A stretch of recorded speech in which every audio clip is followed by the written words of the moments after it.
नमो नमः साथियों, संस्कृत ज्ञान शिक्षा में आप सभी का हार्दिक अभिनंदन है। प्यारे दोस्तों, प्यारे विद्यार्थियों, ये पाणिनि बैच की 87 नंबर की क्लास है प्यारे साथियों, जिसमें हम कारक कारक प्रकरण पढ़ने वाले हैं। कारक में भी हम सप्तमी विभक्ति पढ़ने वाले हैं, अधिकरण कारक सप्तमी विभक्ति। इससे पिछली क्लास में मैंने बहुत ही सरल विधि में संबंध कारक कंप्लीट करवाया था और आज हम पढ़ने वाले हैं सप्तमी विभक्ति अधिकरण कारक। पहला सूत्र है प्यारे साथियों इसका, देख रहा हूं, सप्तम्य दिकरणे च, यानी पहला सूत्र है सप्तम्य दिकरणे च। यह सूत्र कहता है प्यारे साथियों कि अधिकरण कारक में सप्तमी विभक्ति होती है। आपको ध्यान में रखना कि सप्तम्य दिकरणे च, यह सूत्र क्या कहता है कि अधिकरण कारक में सप्तमी विभक्ति का प्रयोग किया जाता है। देखना, सूत्र में चकार के ग्रहण से दूर और समीपवाची शब्दों में भी सप्तमी विभक्ति हो जाती है। देखते हैं, देखना, एक सूत्र और इसमें, आधारो अधिकरणम, यानी क्रिया के आधार को ही अधिकरण कहते हैं। यानी क्रिया का जो आधार है उसे ही हम क्या कहते हैं, अधिकरण कहते हैं। और अधिकरण कारक में विभक्ति कौन सी हो जाती है प्यारे साथियों, सप्तमी विभक्ति हो जाती है। देखिए, आधारो अधिकरणम, क्रिया के आधार को अधिकरण कहा जाता है। यानी जो क्रिया का आधार है उसे ही हम क्या कहते हैं, अधिकरण कारक कहते हैं। और अधिकरण कारक में विभक्ति कौन सी हो जाएगी, सप्तमी विभक्ति हो जाती है। यह आधार साक्षात नहीं होता बल्कि कर्ता कर्म के द्वारा होता है। यानी ये आधार है वो साक्षात नहीं होता, यानी ये कर्ता और कर्म के द्वारा ही होता है। देखिए, अब है आपका आधार तीन प्रकार के होते हैं। आधार कितने प्रकार के होते हैं, तीन प्रकार के। आधार है कतिदा, आधार है त्रिदाह, तीन होते हैं।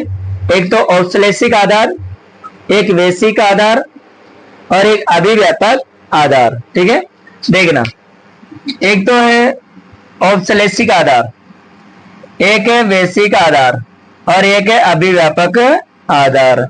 आपको ध्यान में रखना कि आधार कितने प्रकार के होते हैं, तीन प्रकार के होते हैं। एक तो औश्लेषिक आधार, एक वैश्विक आधार और एक अभिव्यापक आधार। ठीक है, ओके। अब आप इसका जल्दी से एक बार स्क्रीनशॉट ले लीजिए।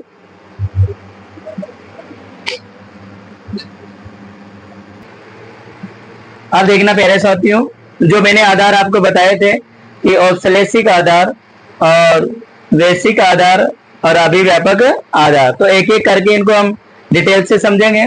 पहला हम पढ़ने वाले प्यारे साथियों औश्लेषिक आधार।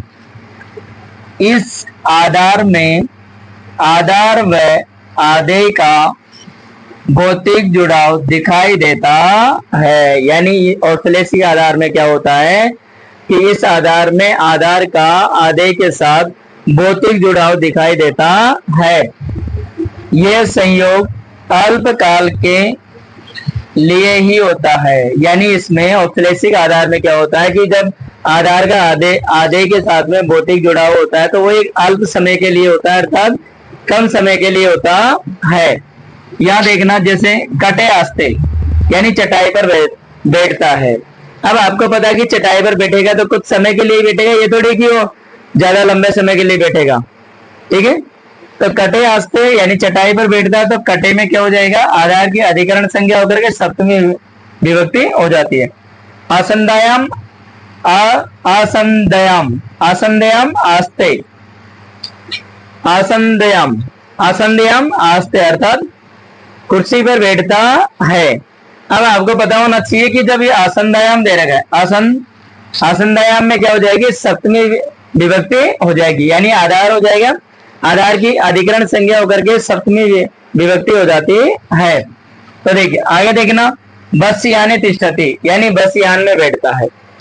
आसंदयाम आस्ते यानी कुर्सी पर बैठता है तो कुछ समय के लिए बैठेगा। और जैसे यहाँ दे रखा है कि बस यानी तिष्ठति, यानी बस में बैठता है। अब बस में बैठता है तो वो भी कुछ समय के लिए होगा, बाद में फिर वो उतर जाएगा।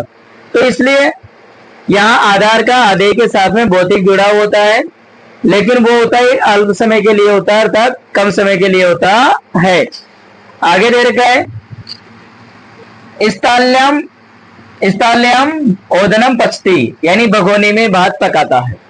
स्थाल्यम ओदनम पचती यानी भगोनी में भात पकाता है। तो यहाँ स्थाल्यम में क्या हो जाएगा, सप्तमी विभक्ति हो जाएगी। ठीक है, आगे दे रखा है भूमो सेते, भूमि पर सोता है, भूमि पर सोता है। अब भूमि पर सोना इसका मतलब कम समय के लिए सोना।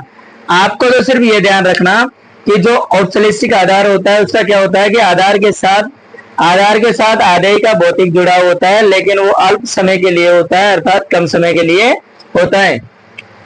तो ये संयोग अल्पकाल के लिए होता है। तो उसमें क्या हो जाएगी, आधार की अधिकांश संख्या होकर के और सप्तमी विभक्ति हो जाती है। आगे दे रखा है वैश्विक आधार। क्या दे रखा है, वैश्विक आधार यानी विशेष संबंधी आधार वैश्विक आधार होता है। यानी जो विशेष से संबंधित होता है, सब्जेक्ट से संबंधित होता है, वो क्या होता है, वैश्विक आधार होता है। यहाँ आधार के रूप में विशेष क्षेत्र को प्रदर्शित किया जाता है। यानी यहाँ आधार के रूप में विशेष क्षेत्र को क्या कर दिया जाता है, प्रदर्शित कर दिया जाता है, अर्थात दिखाया जाता है। पहला इसमें दे रखा है, देखना, मोक्ष से इच्छा अस्ति, यानी मोक्ष में इच्छा है। तो इच्छा किसमें, मोक्ष में। तो मोक्ष से क्या हो जाएगी, सप्तमी विभक्ति हो जाएगी। आगे आप देखना प्यारे साथियों, इसमें दे रखा है कि यहाँ आधार के रूप में विशेष क्षेत्र को प्रदर्शित किया है। जैसे मोक्ष से इच्छा अस्ति, यानी मोक्ष में इच्छा है, तो यहाँ क्या हो जाएगी, सप्तमी हो जाएगी। व्याकरण में इच्छा अस्ति, यानी व्याकरण में इच्छा है, यानी व्याकरण पढ़ने में इच्छा है, तो यहाँ व्याकरण में क्या हो जाएगी, सप्तमी विभक्ति हो जाती है। पढ़ने इच्छा अस्ति, यानी पढ़ने में इच्छा है। आगे याद रह जाएगा, औपचारिक आधार में तो क्या होता है, इसका आधार का आदेय के साथ में भौतिक जुड़ाव होता है, और वो भौतिक जुड़ाव एक अल्प समय के लिए होता है, कम समय के लिए होता है। तो वो तो क्या हो गया, औपचारिक आधार। और वैश्विक आधार में क्या होता है कि विशेष संबंधी आधार ही वैश्विक आधार होता है। यानी जो विशेष से संबंधित आधार होता है वही वैश्विक आधार होता है। जैसे इसमें दे रखा है कि यहाँ आधार के रूप में विशेष क्षेत्र को प्रदर्शित किया जाता है। यानी यहाँ आधार के रूप में विशेष क्षेत्र को क्या कर दिया जाता है, प्रदर्शित कर दिया जाता है, अर्थात दिखाया जाता है। मोक्ष से इच्छा अस्ति, मोक्ष में इच्छा है। व्याकरण में इच्छा अस्ति, व्याकरण में इच्छा है, यानी व्याकरण पढ़ने में इच्छा है। पढ़ने इच्छा अस्ति, और पढ़ने में इच्छा है। आगे दे रखा है प्यारे साथियों, थर्ड नंबर का होगा और अभिव्यापक आधार। क्या होगा, अभिव्यापक आधार। देखना, यहाँ आदेय का आधार के साथ फैलाव या विस्तार दिखाया जाता है। यानी यहाँ आदेय का आधार के साथ में विस्तार अर्थात फैलाव दिखाया जाता है। इसमें आदेय आधार में व्याप्त रहता है।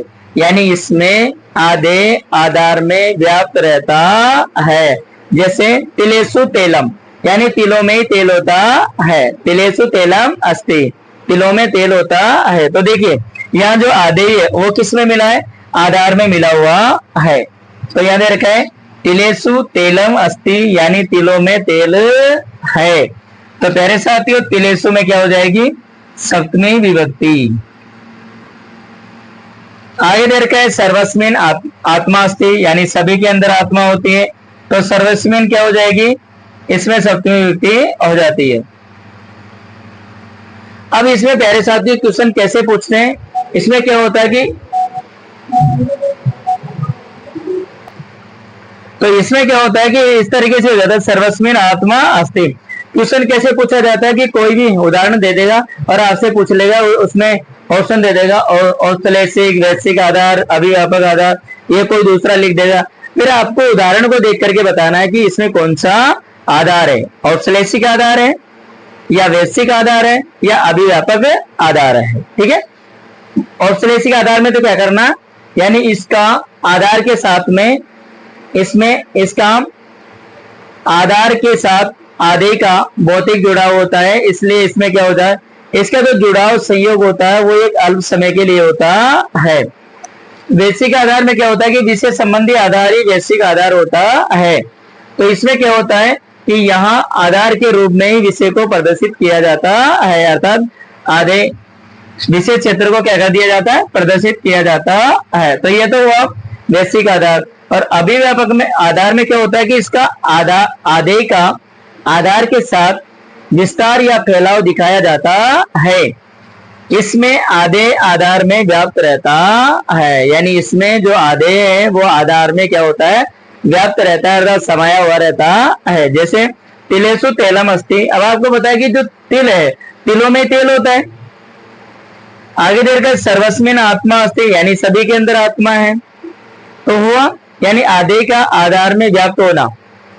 इस तरीके से आपको याद हो जाएगा तीनों। तो आज हमने सप्तमी विभक्ति की है, अभी बाकी है एक क्लास और बनेगी, उसमें जाकर के सप्तमी विभक्ति कंप्लीट हो जाएगी। तो प्यारे साथियों, 2 दिन क्लास नहीं आई थी, लेकिन अब कंटिन्यू आपकी क्लास जारी है। यदि आप मेरे चैनल पर नए हैं तो मेरे चैनल को लाइक, शेयर और सब्सक्राइब जरूर करें। मिलते हैं प्यारे साथियों अगली क्लास में, अगले वीडियो में। तब तक के लिए जय तु भारतम, जय तु संस्कृतम।